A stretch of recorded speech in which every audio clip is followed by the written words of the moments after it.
వాళ్ళు ఒక పర్మిషన్ పెట్టి పర్మిషను ఎవరైనా ఇచ్చారా? సీఈఓ ఇచ్చారా? చైర్మన్ ఇచ్చారా? నోటి మాటతో మేము ఇక్కడికి వస్తామని చెప్పి సీఈఓకి చెప్పారు. మేము డిసైడ్ చేసుకోవాలండి అని చెప్పిన అరగంటలో షెడ్యూల్ ఎలా విడుదల చేశారు వాళ్ళు పిఏ. ఇది అహంకార ధోరణి అని చెప్పి ప్రశ్నించాం. ఎందుకింత అహంకారం అని చెప్పి అడిగాం. దాని మీద బొత్స సత్యనారాయణ గారిని రెస్పాండ్ అవ్వమనండి. ఫస్ట్ విషయం, మేము తగ్గే మాట్లాడుతున్నాం ఇందులో, ఎందుకంటే ఎవరైనా రూల్స్ పాటించాలి. ప్రతిపక్ష నేత అయినటువంటి బొత్స సత్యనారాయణ గారు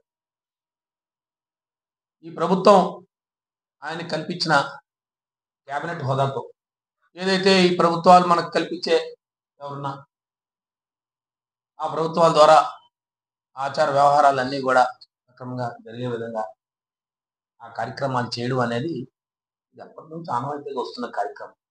మరి సుమారుగా నాకు తెలిసి 92లో వారి జిల్లా కేంద్ర సహకార బ్యాంక్ అధ్యక్షులుగా ఉన్నప్పటి నుంచి ఇంకా అంతకు ముందు నుంచి కూడా నాకు తెలిసినంత సుమారుగా ఒక 35 వాటికి ఇస్తే 30 నుంచి 33 30 సంవత్సరాల కాలంగా వారి దగ్గర నుంచి మాకున్న అవగాహన వారు ఎప్పుడు కూడా వారు కానీ వారితో పాటు మేము కానీ అందరం కూడా ఆ అమ్మవారిని తిలకించడం, అమ్మవారి తాలూకు ఆశీస్సులు తీసుకోవడం ఆనవాయితీగా వస్తూ ఉంది.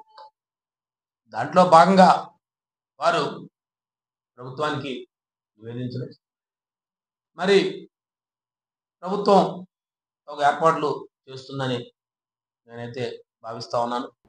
నేను వచ్చేసి ఎక్కడికో ఈ రోజున జిల్లా పరిషత్కి వెళ్ళిపోయి అక్కడ మీటింగ్ పెట్టేస్తానంటే అయ్యే పరిస్థితి అది. సీఈఓ గారిని అడగాలి, గౌరవ చైర్మన్ గారు ఓకే చెప్పాలి, అప్పుడు నేను వెళ్ళి అక్కడ ఆ మీటింగ్ హాల్ని వినియోగించుకోవచ్చు. అవునా కాదా? మరి అదే పరిపక్వత వాళ్ళకు అవసరం లేదా? వ్యక్తులుగా ఆచార వ్యవహారాల్లో మేమందరం చూడడానికి వారికున్న ప్రభుత్వం కల్పించిన మాకున్న ప్రతిపక్ష నేతగా వారికున్న ప్రభుత్వ హోదాలో వారికున్న హోదాలో వారు అడిగినప్పుడు వారికి అన్ని చేస్తుందని మరి నిన్న రోజున ఏదో చూశాను. కొన్ని ప్రజాప్రతినిధులు భాష మాట్లాడేటప్పుడు సంయమనం పాటించాలా, ప్రజాప్రతినిధిగా మనం ఉన్నప్పుడు మనం ఆ ప్రజాప్రతినిధుల ఆ స్థానాన్ని మనం గౌరవం కల్పించే విధంగా గౌరవభావంగా ఉండే విధంగా ఉండాలని నేను కోరుకుంటూ, అలాగే వారి ఇంటర్వ్యూ నేను చూశాను. 30 సంవత్సరాలుగా మేము అక్కడే కూర్చున్నామని చెప్పి అంటున్నారు.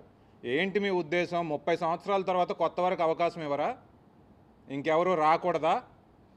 మీరు 30 సంవత్సరాలు ఎందుకు అక్కడ ఉన్నారంటే మీరు కానీ మీ మనుషులు కానీ డీసీసీబీ చైర్మన్ల కింద ఉన్నారు.